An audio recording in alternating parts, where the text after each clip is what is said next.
Lors d'une patrouille de sécurité de routine dans un centre commercial animé, l'agent Dan Jarana a remarqué une petite fille chevauchant un poney en peluche avec un homme noir qui ressemblait à son père. Malgré leurs apparences différentes, il savait qu'il valait mieux éviter de tirer des conclusions hâtives, les familles étaient de toutes les couleurs et de toutes les formes. Ce n'est que lorsque la jeune fille lui fit signe, son sourire éclatant illuminant son visage, que Dan remarqua un détail subtil qui changea tout. À cet instant, il sut qu'il devait agir et vite. Avant de plonger plus profondément dans son histoire, dites-nous d'où vous regardez aujourd'hui, et si vous aimez cette histoire, n'oubliez pas de vous abonner. Dan se tenait devant son casier, au bureau de sécurité du centre commercial Rivergate, ajustant une dernière fois son uniforme. À 38 ans, il avait servi comme policier pendant plus de 10 ans, mais ces derniers mois, il avait été réaffecté à la sécurité du centre commercial. Ce n'était pas prestigieux, mais Dan était fier de protéger les gens, quel que soit le contexte. Le centre commercial Rivergate était immense, relié à la gare centrale de la ville. Tôt le matin, ses aires de jeu se remplissaient d'enfants tandis que les voyageurs se pressaient dans les couloirs. Jetant un coup d'œil à sa montre 8h45, Dan avait encore du temps avant son briefing de 9h. Il attacha son badge, attacha sa radio à sa ceinture et ajusta sa cravate devant le petit miroir du vestiaire. La présentation était importante dans son métier, elle inspirait confiance et respect. Les casiers se refermèrent brusquement et Dan réalisa que la file d'attente aux toilettes du personnel était déjà longue. L'heure de pointe du matin avait commencé tôt. Pour son briefing, il décida d'utiliser les toilettes clients près de l'atrium. Le trajet était un peu plus long, mais à cette heure-là, elles étaient généralement vides. Ses chaussures cirées claquaient sur le carrelage tandis qu'il traversait le centre commercial. Les employés relevaient les portiques de sécurité et disposaient les présentoirs tandis qu'une playlist joyeuse sortait des haut-parleurs, incitant les clients à dépenser. Arrivé aux toilettes, Dan poussa la porte et resta figé. Un homme noir et une jeune fille blonde se tenaient côte à côte, prêts à entrer dans une cabine. Lorsque l'homme aperçut l'uniforme de Dan, ses épaules se crispèrent, ses yeux vacillant légèrement. « Attends ici », dit doucement l'homme à la jeune fille en entrant seul dans la cabine. Sa voix calme exprimait une tension sous-jacente que Dan ne parvenait pas à cerner. La jeune fille, inconsciente de toute gêne, sourit et salua Dan. « Bonjour », résonna sa voix dans la pièce carrelée. « Salut », répondit Dan chaleureusement, avec un sourire rassurant, tandis qu'il s'avançait vers une cabine vide. Pendant ce temps, son esprit s'emballait. Peut-être était-ce son tuteur, mais quelque chose clochait. Quelques instants plus tard, Dan entendit la porte de la cabine s'ouvrir et l'homme en sortir. Dan termina rapidement, se lava soigneusement les mains et s'attarda à ajuster sa cravate, feignant de soigner son apparence tout en gardant les autres à l'œil. « Viens, ma chérie », l'exhorta l'homme en prenant doucement la main de la jeune fille et en la guidant vers la porte. Au moment où la porte se referma derrière eux, Dan expira le souffle qu'il avait retenu sans s'en rendre compte. Il les aperçut se diriger vers la petite aire de jeu du centre commercial, dans l'atrium, un lieu prisé des familles. Dan voulait raconter ce qu'il avait vu, mais comme la réunion de sécurité commençait dans quelques minutes, il ne pouvait pas se permettre de perdre du temps. Alors qu'il se dépêchait de rentrer, son instinct le rongeait, pourquoi l'homme avait-il laissé la fille seule devant l'évier? Pourquoi cette tension dans sa voix? La raison lui disait que ce n'était peut-être rien, mais cette intuition tenace ne le quittait pas. Arrivé au bureau de la sécurité, Dan jeta un coup d'œil à sa montre, 9h03. Il était en retard. Poussant la porte de la salle de briefing, il se heurta à un concert de regards désapprobateurs. Le sergent Michael, les cheveux grisonnants et l'expression dure comme l'acier, le fixa d'un regard noir. « Ravi que vous ayez pu nous rejoindre, agent A », dit-elle avec un sarcasme à peine voilé. « Pourriez-vous m'expliquer votre retard ?» Rougissant de gêne, Dan s'excusa et s'affala sur la seule chaise libre. Malgré leur curiosité, il se concentra sur le briefing, essayant désespérément de chasser de son esprit la rencontre troublante de la matinée. Pourtant, chaque mot concernant un réseau de voleurs de magasins d'électronique lui échappait à peine, ses pensées revenaient sans cesse au sourire de cette petite fille et à l'homme qui l'avait emmenée. Le sergent Mako l'arrêta net. « Dan, dit-il doucement maintenant qu'ils étaient seuls, tout va bien. » Dan hésita, le cœur serré. Il savait qu'il aurait dû parler de l'incident des toilettes, mais que pouvait-il dire? Qu'il avait eu un mauvais pressentiment à propos d'un homme et d'une petite fille qui, en apparence, ne faisaient rien de mal? Ce n'est rien, sergent, finit par dire Dan. J'ai juste perdu la notion du temps aux toilettes. Ça n'arrivera plus. Michael l'observa un long moment, puis hocha la tête. Fais en sorte que ça ne se reproduise pas. Tu es l'un de mes meilleurs. Je détesterais que ça change. Dan ressentit à la fois de la fierté et de la culpabilité face à ce compliment. Il fit demi-tour et quitta le bureau, l'esprit toujours en ébullition. De retour à la salle de pause, il se dirigea vers la minuscule kitchenette. La cafetière était presque vide, quelques gouttes noires s'écoulaient au fond. Il versa le reste amer dans un gobelet en polystyrène et grimaça devant l'odeur de brûlé. La cafetière était allumée depuis des heures, mais il avait besoin de caféine pour chasser le brouillard de la distraction. En sirotant son breuvage acre, Dan porta son regard vers la fenêtre donnant sur l'atrium principal du centre commercial. De ce point de vue, il pouvait voir l'effervescence matinale s'intensifier, une jeune mère en poussette, des lèvres scrutant les vitrines encore obscures, la première vague d'employés de l'aire de restauration se précipitant vers leur poste. Son regard se porta vers l'aire de jeu où il avait vu l'homme et la fille pour la dernière fois. Il ne voyait pas les balançoires d'ici, mais il se demanda s'ils avaient changé de direction. Il secoua la tête, se réprimandant, après des années dans la police, il avait appris que les situations apparemment suspectes se révélaient souvent innocentes. Pourtant, le malaise persistait. Après avoir fini son café, Dan jeta la tasse à la poubelle et consulta sa montre. Il était temps de commencer sa tournée. Il remit sa radio à sa ceinture, s'assurant qu'elle était sur le bon canal. Prenant une grande inspiration pour se concentrer, il sortit de la salle de pause et se retrouva dans le souffle frais de la climatisation. En entrant dans le couloir principal, le centre commercial s'animait.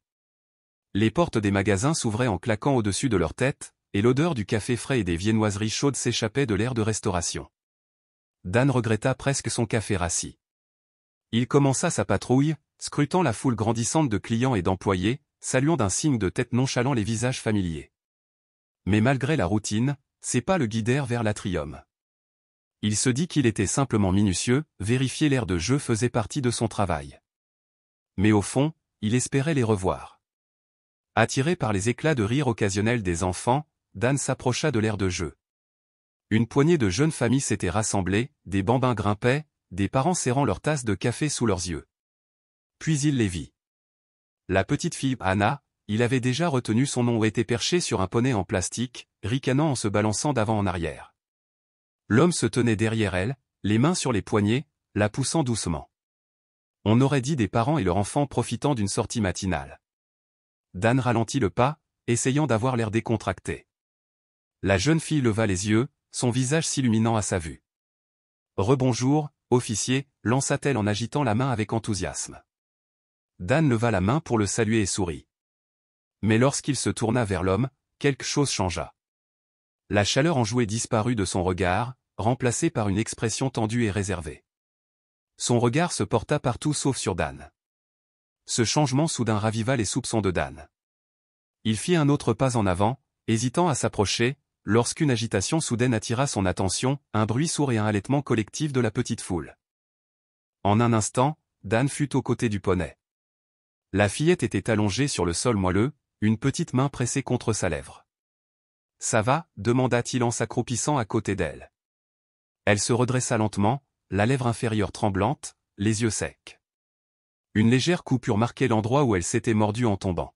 « Je vais bien » murmura-t-elle courageusement, d'une voix tremblante. Dan jeta un coup d'œil à l'homme qui rôdait anxieusement au bord de la Seine. Il semblait sincèrement inquiet, mais gardait ses distances, cherchant du secours du regard, comme s'il ne savait pas quoi faire. « Je peux prendre une trousse de premier secours » proposa Dan en se levant à moitié. « Pas besoin » dit rapidement l'homme en secouant la tête. « C'est juste un petit coup. On devrait partir avant. » Sa voix s'éteignit tandis qu'il aidait Anna à se relever et l'entraînait loin de l'aire de jeu, l'exhortant à faire plus attention la prochaine fois et lui promettant de s'occuper de sa lèvre à la maison. Alors qu'ils s'éloignaient ensemble, le malaise de Dan s'accentua. Quelque chose clochait, mais il ne parvenait pas à identifier quoi. Puis un éclat au sol attira son attention. En se baissant, il aperçut une petite barrette à cheveux, probablement tombée lors de la chute de la fille. Sans hésiter, il le ramassa et se précipita à leur poursuite. « Excusez-moi » cria-t-il. « Je crois que c'est à elle. » Ils s'arrêtèrent et Dan vit la mâchoire de l'homme se serrer tandis qu'il prenait la pince et, avec un regard inquiet, la refixait dans les cheveux de la fille. « Merci, officier, dit-elle, rayonnante, le visage rayonnant de soulagement. Dan hocha la tête, les regardant se détourner, l'estomac noué. Quelque chose dans cet instant, l'attention de l'homme, le sourire confiant de la jeune fille lui donna la certitude qu'il n'avait pas fini de voir ce couple. « Je veux rejouer avec le poney », supplia la petite fille en tirant sur la manche de l'homme lorsqu'il mentionna la balade. L'homme secoua fermement la tête. « Non, ma chérie. Je t'avais dit qu'on ne faisait qu'une fois. Il est temps d'y aller. Il faut qu'on prenne le train, il part dans 15 minutes, poursuivit-il en la regardant. Et il faut encore y aller à pied. » D'un léger hochement de tête, Anna se tut. L'homme lui prit la main et commença à la guider à travers le centre commercial bondé. Dan peinait à suivre leur conversation, croyant entendre la fille demander « Où est ma maison ?» Les mots étaient faibles, et il n'était pas sûr de les avoir bien entendus ou de les avoir sortis de leur contexte. Pourtant, la question renforçait ses soupçons grandissants. Alors qu'il disparaissait dans la foule, Dan prit une décision. Il devait se fier à son instinct et à cet instant précis, il lui criait que quelque chose n'allait pas. D'un pas décidé, il retourna au bureau de la sécurité, l'esprit bourdonnant de scénarios et de plans d'action. En entrant, il fut accueilli par la fraîcheur de la climatisation, contrastant fortement avec la chaleur du hall du centre commercial. Le bureau bourdonnait d'activité, les agents répondaient aux appels, rédigeaient des rapports, le bourdonnement sourd des conversations et les bips discrets des appareils électroniques formaient un fond sonore familier. Aujourd'hui, cependant, l'esprit de Dan était ailleurs. Il salua ses collègues d'un signe de tête en traversant la pièce et s'installa dans son fauteuil. Boots tapotant impatiemment sur le bureau, il alluma son ordinateur et fixa l'horloge murale, conscient que chaque minute qui passe pouvait être cruciale. Une fois le système chargé, Dan ouvrit la base de données des suspects et des personnes recherchées récemment. Ses doigts planèrent sur le clavier tandis qu'il se remémorait la description de l'homme, peau foncée, environ 1,80 m, cheveux courts, la trentaine.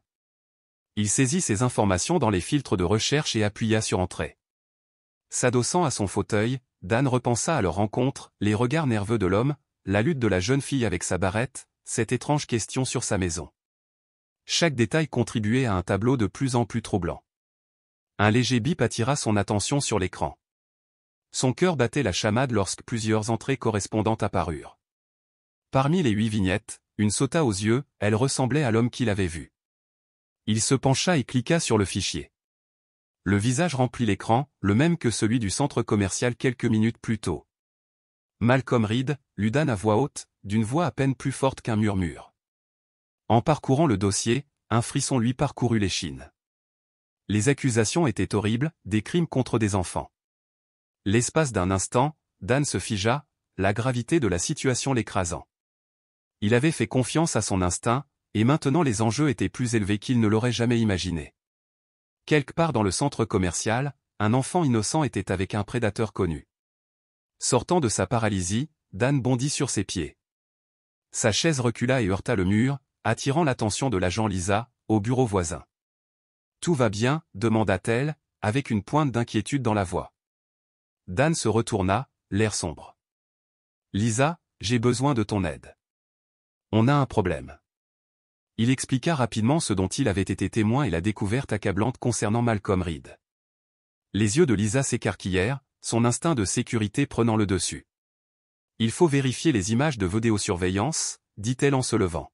« S'ils sont toujours dans le centre commercial, on peut les localiser. » Ensemble, ils se précipitèrent vers la salle de surveillance, faiblement éclairée, dont les murs étaient tapissés d'écrans affichant chaque recoin du centre commercial.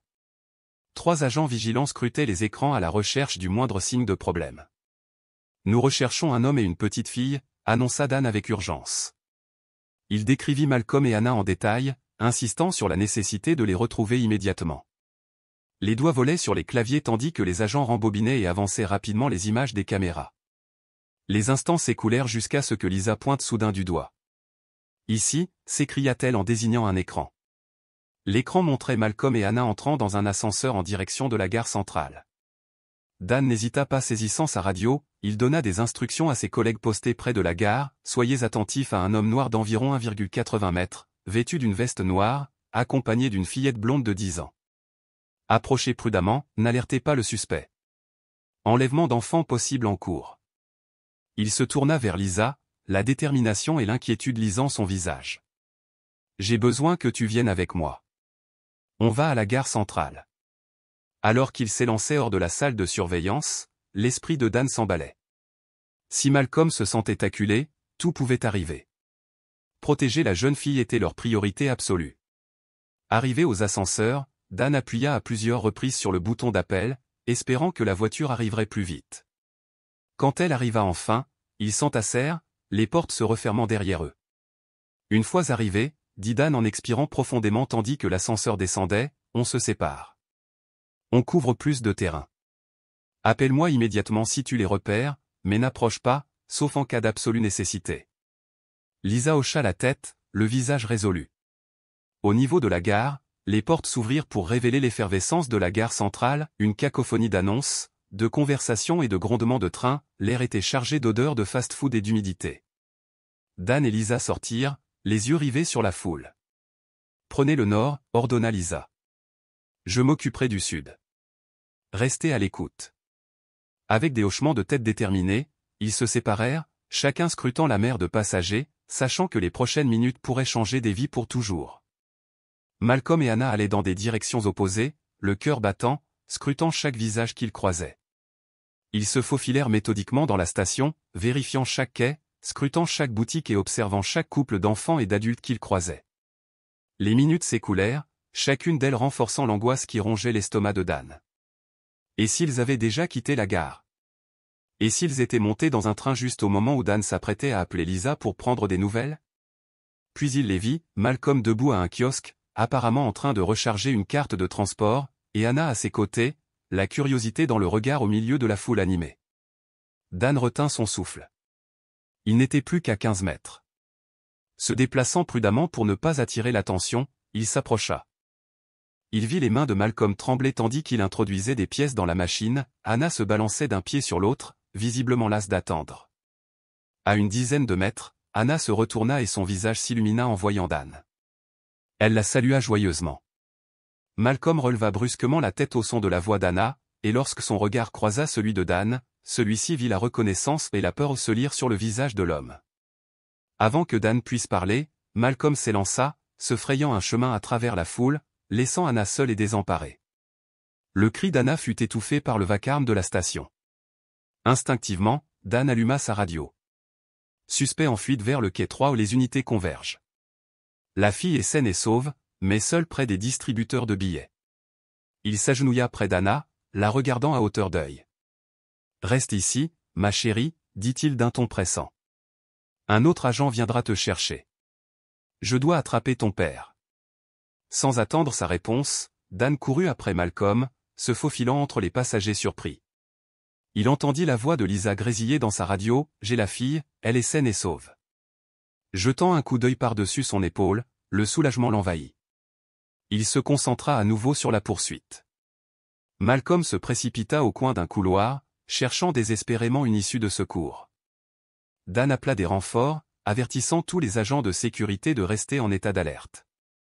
Malcolm était rapide, mais Dan était déterminé. Il vit l'homme foncer en avant, bousculant les gens. Soudain, Malcolm se retrouva coincé, toutes les sorties étaient bloquées par la sécurité, répondant à l'appel de Dan. On aurait dit que Malcolm allait sauter dans un train en approche, mais avant qu'il ne puisse bouger, Dan combla l'écart d'un coup de vitesse et le fit tomber. L'impact les coupa tous les deux. Dan se releva d'un bond et tordit les bras de Malcolm derrière lui, lui passant les menottes. « Vous êtes en état d'arrestation pour délit impliquant un mineur et tentative d'enlèvement, » dit Dan d'une voix ferme malgré sa respiration saccadée. Tandis qu'il redressait Malcolm, une vague de soulagement et de colère le submergea, soulagement d'avoir déjoué le complot ourdi par Malcolm, colère face à ce qui aurait pu arriver s'il n'était pas intervenu. Une fois Malcolm en sécurité, Dan le ramena au poste, où une foule de badauds s'était rassemblée. Il espérait que Lisa avait retrouvé Anna et l'avait gardée en sécurité. Bien que de nombreuses questions subsistaient, le danger immédiat était écarté. Sa radio vibra. « Dan, j'ai la fille, elle est saine et sauve. On retourne au bureau de la sécurité. » Dan s'autorisa à sourire. Ils étaient en vie aujourd'hui parce que leur instinct et leur vivacité d'esprit avaient permis d'éviter une tragédie potentielle. Au commissariat, Dan escorta Malcolm Reed, menotté, à travers le dédale des couloirs. des néons violents projetaient des ombres nettes sur les visages de ses collègues venus assister aux conséquences de la course-poursuite. L'air était tendu, sous de faibles murmures, tandis que Dan remettait Malcolm à deux policiers qui attendaient. « Emmenez-le en salle d'interrogatoire. »« J'arrive bientôt », ordonna-t-il d'une voix basse et maîtrisée. Une fois Malcolm enfermé dans la petite cellule, l'adrénaline de Dan commença à refluer, remplacée par une lourde fatigue. Il se passa une main dans les cheveux et expira profondément, scrutant le bureau jusqu'à ce qu'il aperçoive Lisa et Anna dans un coin tranquille. Lisa s'agenouilla près de l'enfant tremblante, parlant doucement, des larmes perlant sur les joues pâles d'Anna, rattrapées par les événements de la journée. Dan s'approcha lentement, ne voulant pas surprendre Anna. Lorsque Lisa leva les yeux, le soulagement brilla dans ses yeux. Dan hocha la tête en signe d'appréciation, puis s'accroupit à sa hauteur. « Salut Anna, dit-il doucement, tu te souviens de moi, du centre commercial ?»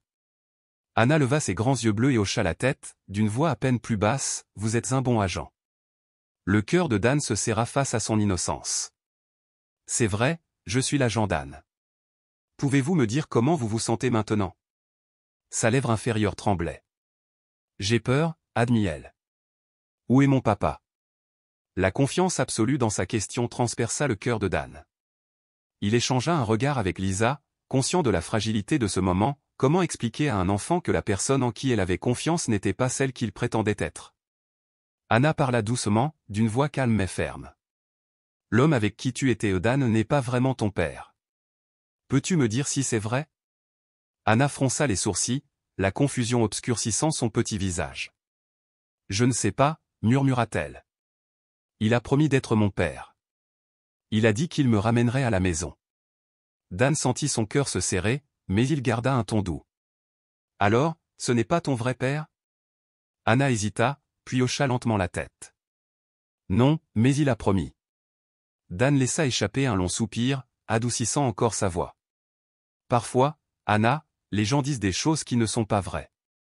Ils prétendent être quelqu'un qu'ils ne sont pas. L'homme avec qui tu étais faisait semblant. » Les larmes montèrent aux yeux d'Anna. « Mais il a été si gentil avec moi. Il m'a acheté des glaces et a joué avec moi au centre commercial. » Lisa s'avança d'une voix tendre. « Ma chérie, peux-tu nous dire où tu as rencontré cet homme? Avais-tu une vraie famille avant ?» Anna secoua la tête, les larmes ruisselant sur ses joues. « Je n'ai pas de vraie famille. Je vis dans un orphelinat, mais je n'aime pas ça. C'est effrayant, c'est vieux et il y a des souris. » Dan et Lisa échangèrent un regard à la fois inquiet et compréhensif. La situation devenait plus claire, et tout aussi déchirante. Dan s'accroupit à la hauteur d'Anna. « Peux-tu nous en dire plus sur l'orphelinat? Pourquoi es-tu parti ?» La petite fille renifla en s'essuyant le nez du revers de la main. « C'est si petit et si sombre. Tous les enfants tombaient malades. Ils ont dû fermer la salle de jeu à cause des souris et des insectes. Je voulais juste aller dans un endroit sympa, avec des jouets et des lumières. » Tandis qu'Anna parlait, Dan sentit un mélange d'émotions le submerger, la colère face aux conditions qui poussaient un enfant à faire confiance à un étranger, la tristesse face à la vulnérabilité que Malcolm Reed avait exploitée et une détermination farouche à protéger Anna et les enfants comme elle. « Alors tu es venu au centre commercial » dit doucement Dan. La voix d'Anna était à peine un murmure. « C'est tellement grand et lumineux ici. Il y a des jouets pour s'amuser, et c'est toujours... » Elle marqua une pause, se tamponnant les yeux. « Quand le centre commercial a fermé, j'ai dormi à la gare. C'est là que j'ai rencontré papa. » Sa voix tremblait, de nouvelles larmes coulaient sur ses joues tandis qu'elle regardait par terre. Dan tendit la main et la posa sur l'épaule pour la réconforter. « Tu es très courageuse, Anna. Merci de nous avoir tout raconté. On va veiller à ta sécurité maintenant. » Lisa se leva et toucha le bras de Dan. « Il faut contacter les services sociaux. L'orphelinat doit faire l'objet d'une enquête. » Dan hocha la tête. « Je m'occupe des appels. Pourrais-tu rester avec Anna? Lui apporter à manger et à boire pendant que je m'en occupe ?» Lisa conduisit Anna vers un coin plus confortable du bureau. Dan sortit son téléphone, son doigt pointant sur le numéro habituel des services sociaux. Au lieu de cela, il parcourut ses contacts et tapa un nom, Erin Hara. Le téléphone sonna 2 fois avant que la voix familière d'Erin ne réponde. « Dan ? C'est inattendu. Tout va bien ? Le soulagement emplit le ton de Dan. Erin, j'ai besoin de ton aide. On a un problème au centre commercial, et ton expertise d'assistante sociale serait précieuse. Avec rapidité et concision, Dan raconta les événements de la journée, de la première rencontre avec Anna et Malcolm aux toilettes à la course-poursuite dans la gare. Il entendait Erin reprendre son souffle tandis qu'il décrivait la situation d'Anna et les conditions de vie à l'orphelinat. « Je serai là dans 20 minutes, dit Erin d'une voix ferme, emplie d'une résolution professionnelle. Ne laissez personne des services sociaux l'emmener avant mon arrivée. Il faut gérer ça avec précaution. Merci, ma sœur, dit Dan d'une voix pleine de gratitude. Je te dois une fière chandelle. Après avoir raccroché, Dan sentit un léger poids se dégager de ses épaules. Avec l'aide d'Erin, il pourrait assurer la sécurité et le bien-être d'Anna. Mais il restait Malcolm Reed à gérer. Dan se redressa les épaules et se dirigea vers la salle d'interrogatoire. Il s'arrêta devant la porte pour rassembler ses pensées. Il savait que ce qui se passait dans cette pièce pouvait avoir de lourdes conséquences, non seulement pour Malcolm, mais aussi pour tous les autres enfants qui auraient pu tomber dans ces pièges. Prenant une profonde inspiration, Dan ouvrit la porte et entra, prêt à affronter l'homme qui avait presque kidnappé un enfant innocent. La salle d'interrogatoire était petite et austère, ses murs gris semblant absorber la lumière crue des néons. Malcolm Reed était assis à la table en métal, les mains menottées et posées sur sa surface. La bravade qu'il avait affichée plus tôt avait disparu, remplacée par une froide défiance gravée dans sa mâchoire serrée et son regard d'acier. Dan referma la porte derrière lui, un léger clic résonnant dans le silence. Il observa Malcolm, remarquant les gouttes de sueur perlant sur son front et le léger tremblement de ses mains. Malgré ses tentatives d'impassibilité, Malcolm était visiblement nerveux. « Malcolm Reed », dit Dan d'une voix ferme et professionnelle en s'asseyant face au suspect. « Vous avez de sérieux ennuis, mise en danger d'enfants, tentative d'enlèvement, évasion. Et ce n'est que le début. » Malcolm ne dit rien, son regard fixé sur un point au-dessus de l'épaule gauche de Dan. Penché en avant, les coudes sur la table, Dan poursuivit, « Nous connaissons votre passé ou des crimes contre des enfants par le passé. Ce que je veux savoir maintenant, c'est, combien y a-t-il encore de victimes? Combien d'enfants avez-vous attirés, comme vous avez essayé de le faire avec Anna ?» Le regard de Malcolm croisa brièvement celui de Dan, puis se détourna. C'était un petit signe, mais Dan le vit. « Tu as trahi sa confiance, » dit Dan, la colère à peine contenue dans son ton calme. « Elle croyait que tu lui offrirais un foyer, une famille. Au lieu de cela, tu as voulu lui faire du mal, comme tu as fait du mal à d'autres enfants. » La mâchoire de Malcolm se serra, un muscle tressaillant visiblement, mais il resta silencieux. Dan a changé de tactique. La coopération pourrait vous être utile pour la détermination de la peine. Si vous ne nous aidez pas à comprendre l'ampleur de vos crimes, je ne pense pas que le tribunal verra cela d'un bon œil. Pendant un long moment, le seul bruit fut le bourdonnement de la climatisation. Puis, lentement, Malcolm leva les yeux vers Dan. « Je veux un avocat, dit-il, la voix rauque mais ferme. » Dan hocha la tête. « Bien sûr, c'est votre droit. Mais avant d'appeler votre avocat, réfléchissez à ceci, il y a des enfants qui ont peur, qui pourraient être blessés, des familles qui attendent désespérément des réponses. Vous avez le pouvoir d'aider ces familles en attendant votre avocat. » Il se leva et se dirigea vers la porte.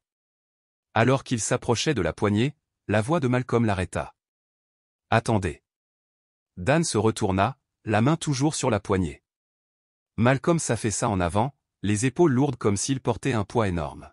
« Je ne leur ai jamais fait de mal, » murmura-t-il d'une voix tremblante. « Je voulais juste prendre soin d'eux, leur offrir un foyer. » Dan retourna à table et s'assit. « Combien, Malcolm? Combien d'enfants? » Malcolm ferma les yeux, une larme coulant sur sa joue. « 4, dont Anna, mais je jure que je n'ai jamais. » Il s'arrêta, la question restant en suspens dans l'air vicié. Le cœur de Dan battait fort tandis qu'il assimilait la confession inattendue de Malcolm. Malcolm lui donna une adresse, une maison dans une banlieue tranquille de la ville. Aussitôt, Dan se leva et appela un policier à la porte. « Envoyez une équipe à cette adresse immédiatement », a-t-il ordonné. « Victime potentielle d'enlèvement. Approchez avec prudence et prévenez les services de l'enfance. » Alors que l'officier s'éloignait précipitamment, Dan se tourna vers Malcolm. « Tu as bien fait d'avouer, Malcolm, mais tu dois comprendre que ce que tu as fait est inacceptable. Ces enfants avaient besoin d'un vrai foyer, d'une vraie famille, et non de ce que tu pensais leur donner. L'attitude provocatrice de Malcolm s'effrita. Il hocha lentement la tête. Je sais, murmura-t-il. Dan quitta la salle d'interrogatoire, l'esprit en ébullition. Il devait alerter ses supérieurs et coordonner l'équipe en route vers le domicile de Malcolm, afin de s'assurer que tous les protocoles seraient respectés pour les enfants qui pourraient y être trouvés. Traversant d'un pas rapide le bureau de sécurité, Dan aperçut Hérodin assis avec Anna et Lisa, parlant à la petite fille d'une voix douce et apaisante. Leurs regards se croisèrent brièvement, et Hérodin lui adressa un léger signe de tête, signe tacite qu'ils avaient progressé. Dan s'accroupit près de la chaise d'Anna. « Salut Anna, dit-il doucement. Comment vas-tu ? » Anna leva les yeux, rouge mais sans larmes. « Je vais bien, répondit-elle doucement. Ta sœur est gentille. Elle dit qu'elle va m'aider. » Dan sourit chaleureusement. « C'est vrai. Hérodin est formidable pour aider les enfants comme toi.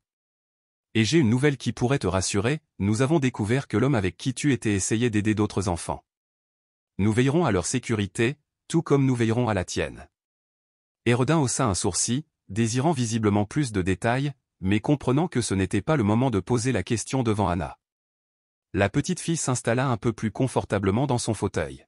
« Dan, » murmura Hérodin tandis que Dan reculait, « c'est plus grave que prévu.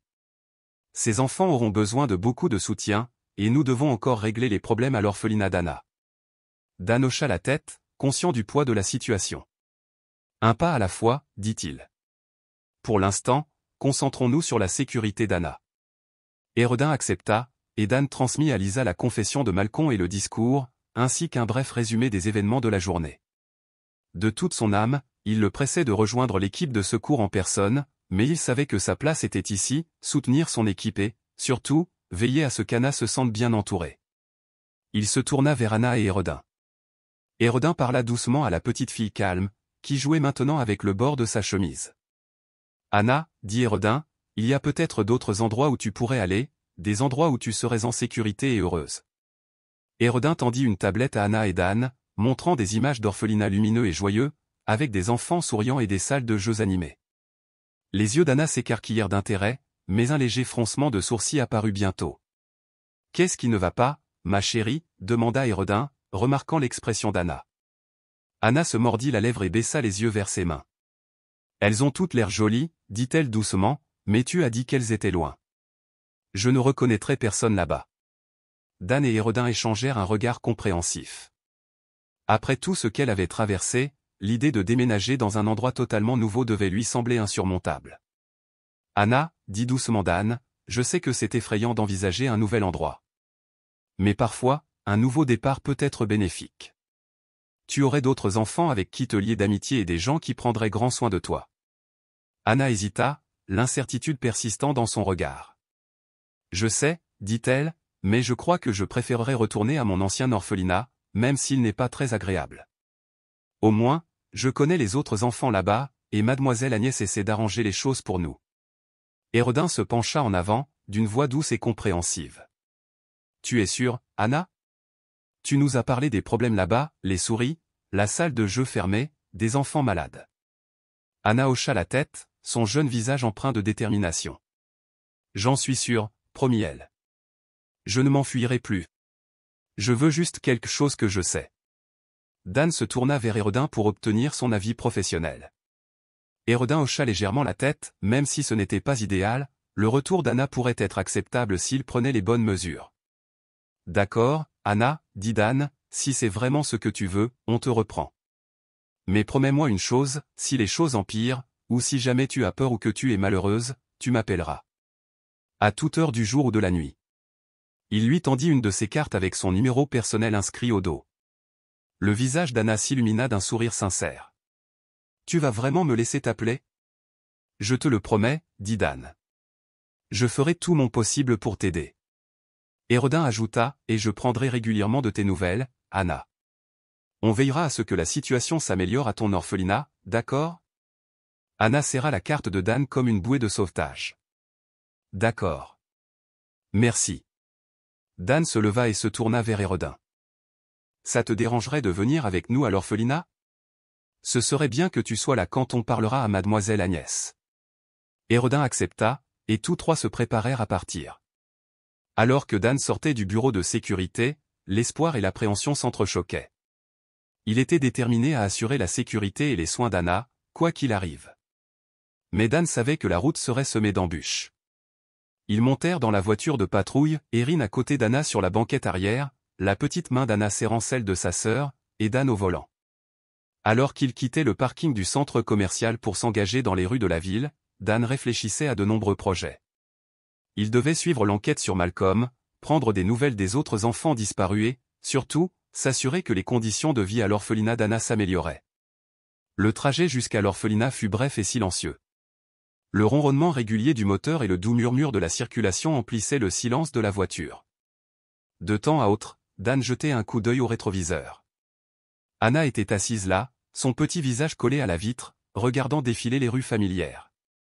Erin, toujours l'assistante sociale assidue, avait son bloc-notes ouvert sur ses genoux, notant observations et idées d'une écriture soignée et déterminée. Dan connaissait suffisamment sa sœur pour reconnaître la mâchoire serrée de sa sœur, elle était déjà en train de planifier comment transformer ce vieux bâtiment. Lorsqu'ils s'engagèrent dans la rue étroite où se trouvait l'orphelinat, Dan eut un pincement au cœur. Le quartier était visiblement en difficulté, la peinture des maisons s'écaillait, les pelouses étaient envahies par les mauvaises herbes. Et l'orphelinat lui-même était une relique victorienne défraîchie qui avait connu des jours bien meilleurs. Sa façade autrefois éclatante était ternie par des années de négligence, la peinture s'écaillait et plusieurs volets pendaient de travers. Dan gara la voiture devant le bâtiment et coupa le moteur. Pendant un instant, personne ne bougea. Puis la douce voix de la petite Anna rompit le silence. « Je suis de retour ici, dit-elle doucement. Dan se tourna pour la regarder. « Tu es sûre, Anna ? On pourrait continuer à chercher ailleurs, si tu veux. » Anna secoua la tête. La détermination brillait dans ses yeux malgré le tremblement de sa voix. « Je ne veux pas partir. C'est chez moi. » Ce mot, à lui seul, flottait dans l'air, rappel poignant de tout ce qu'Anna et tant d'enfants comme elle avaient perdu. Dan échangea un regard avec Erin, voyant sa propre détermination se refléter dans ses yeux. D'une manière ou d'une autre, ils finiraient par y arriver. Ils sortirent de la voiture juste au moment où la porte de l'orphelinat s'ouvrit et qu'une femme âgée et bienveillante apparut. Ses cheveux argentés étaient coiffés en un chignon soigné, et de profonds traits d'inquiétude se dessinaient autour de ses yeux et de sa bouche. « Ce doit être mademoiselle Agnès, » murmura Dan à Erin. « Oh, Dieu merci, tu es sain et sauf » s'exclama mademoiselle Agnès, le soulagement perlant dans sa voix. Anna hésita un instant avant de se jeter dans ses bras. Dan et Erin s'approchèrent plus lentement, leur laissant un moment. « Mademoiselle Agnès, » dit doucement Dan en les rejoignant, « je suis l'agent Hara, et voici ma sœur, Erin Hara. Elle est assistante sociale. Nous devons parler de la situation d'Anna et des conditions de vie ici. » Mademoiselle Agnès se redressa, son bras protecteur toujours autour des épaules d'Anna. Son expression mêlait la défensive à la résignation. « Bien sûr, dit-elle doucement. Entrez, s'il vous plaît. » À l'intérieur, Dan et Erin reprirent leur souffle. La maison de fortune était exactement comme Anna l'avait décrite, usée et ayant désespérément besoin d'être rénovée, mais d'une propreté impeccable. Des dessins au crayon égayaient les murs, et des jouets usés étaient soigneusement rangés sur des étagères. Ils se dirigèrent vers la salle de jeu dont Anna avait parlé. Elle était en désordre, murs à moitié construits, poussière et gravats éparpillés au sol, et jouets empilés pêle-mêle dans les coins. L'air vicié transportait une légère odeur de bois humide. Dan se tourna vers mademoiselle Agnès, le front inquiet. « Pourquoi n'a-t-on pas tout nettoyé ? Surtout la salle de jeu et les chambres des enfants ?» Un lourd soupir lui échappa. Ses épaules s'affaissèrent sous le poids de sa réponse. « On fait ce qu'on peut avec les moyens du bord, » dit-elle d'une voix lourde de frustration et de tristesse. « Même engager un exterminateur nous a presque ruinés. Nous attendons toujours l'approbation des fonds pour rénover la salle de jeu. » Au fil de la visite, mademoiselle Agnès a partagé les difficultés de l'orphelinat. Quelques enfants ont eu la chance d'avoir des parents qui les parrainaient et ont vécu dans des chambres un peu plus confortables. Mais les autres ont eu du mal à joindre les deux bouts. Finalement, ils retournèrent au petit bureau de mademoiselle Agnès, la dure réalité de l'orphelinat pesant sur eux tous. Dan observait les enfants passer, remarquant le désespoir dans leurs yeux. Il ne supportait pas l'idée de renvoyer Anna dans ce havre de chagrin. Se penchant à la hauteur d'Anna, il la regarda dans les yeux. « Anna, dit-il doucement, que ressentirais-tu si je devenais ta marraine? Mais tu dois me promettre une chose, plus de fuite. Marché conclu. Le visage d'Anna s'illumina. Elle le serra joyeusement dans ses bras. Se redressant, Dan fit face à mademoiselle Agnès. Je veux parrainer Anna, déclara-t-il. Et j'aiderai à rénover les dortoirs. Les yeux d'Erin s'écarquillèrent de surprise. Dan, c'est incroyablement généreux, dit-elle. Je ne savais pas que tu avais un tel faible pour les enfants. Dan haussa les épaules, la détermination brillant dans ses yeux. Je suis peut-être un policier ordinaire, mais j'ai des économies et surtout, j'adore les enfants, même si je n'en ai pas. J'utiliserai mes économies pour ça. Se tournant vers mademoiselle Agnès, il poursuivit, je promets de tendre la main à mes amis, à ma famille et à la communauté. Je continuerai à apporter du soutien jusqu'à ce que chaque enfant ici ait un parrain ou une marraine.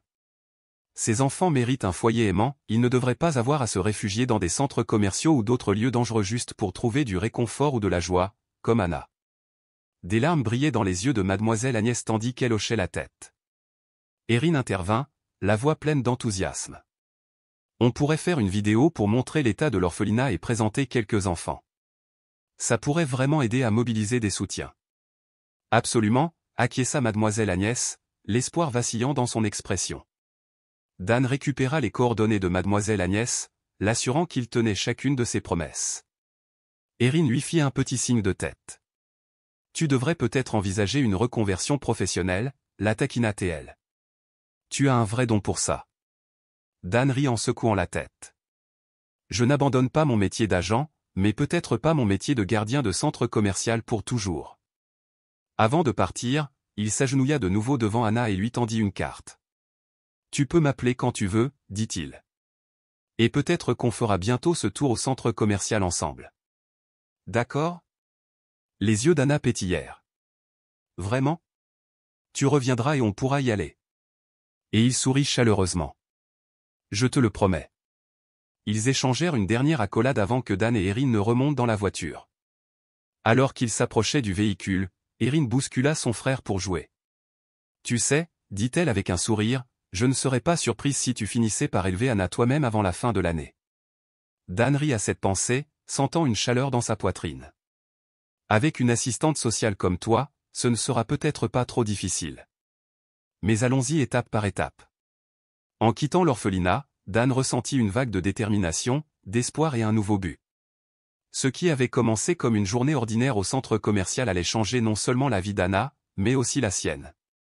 Il savait que le chemin serait semé d'embûches, mais il était prêt à l'affronter, un enfant à la fois.